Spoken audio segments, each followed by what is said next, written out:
Magandang umaga sa lahat. Welcome ni Star Cuisine. So ngayon guys, our menus for today is pansit bihon or pansit gisado. So ito po yung mga sangkap niya. Meron tayong chicken of course, mga kalahating kilo yan.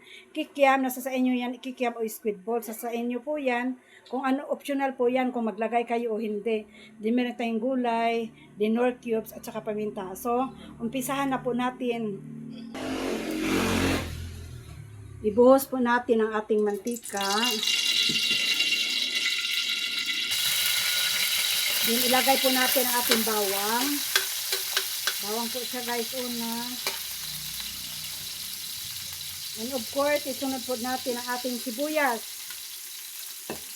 Or onion. Iantayin na po natin maging brown na po siya.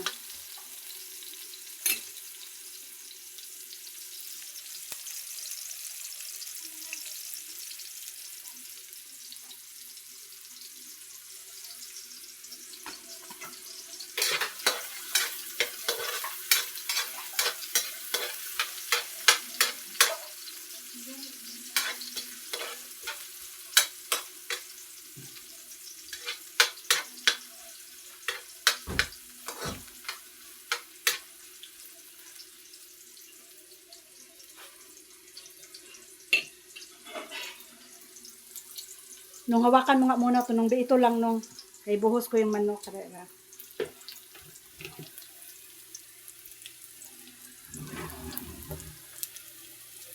Ganun lang yung makita mismo ang kawali yan. Isunod po natin ang ating manok.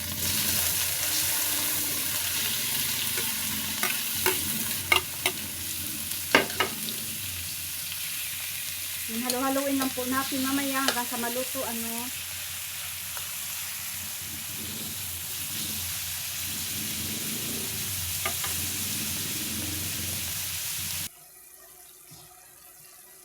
So ayan po guys, lagyan po natin ng soy sauce o toyo po. Yung manok nyo, pakuluan nyo po siya siguro mga 20 minutes or 25 minutes sa mabahagyang apoy lang po. Then isunod po natin yung kikiam or kung may squid balls ka dyan, nasa sa inyo po yan. Kung anong gusto nyo isahog. Then lagyan po natin siya ng paminta. Yan, paminta po.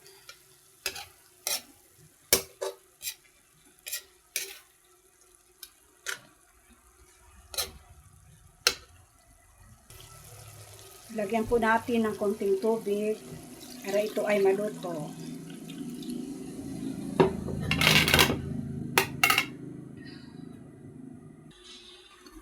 Din lagyan po natin ng chicken cubes kasi chicken mahal ang karne na inaano po natin. Then pakuluan lang po natin yan. Yan.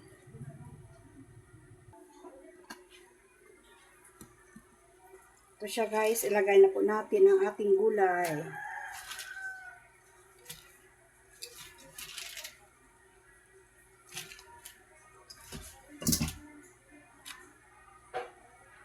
Natin pong halo-haloin lang.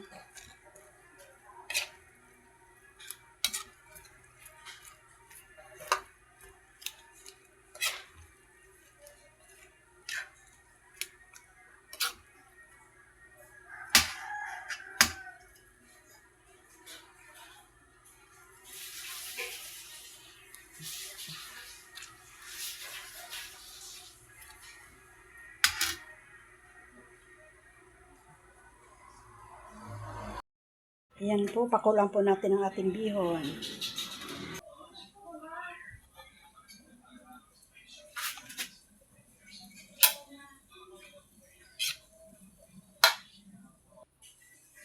Ito na po yung finished product natin guys.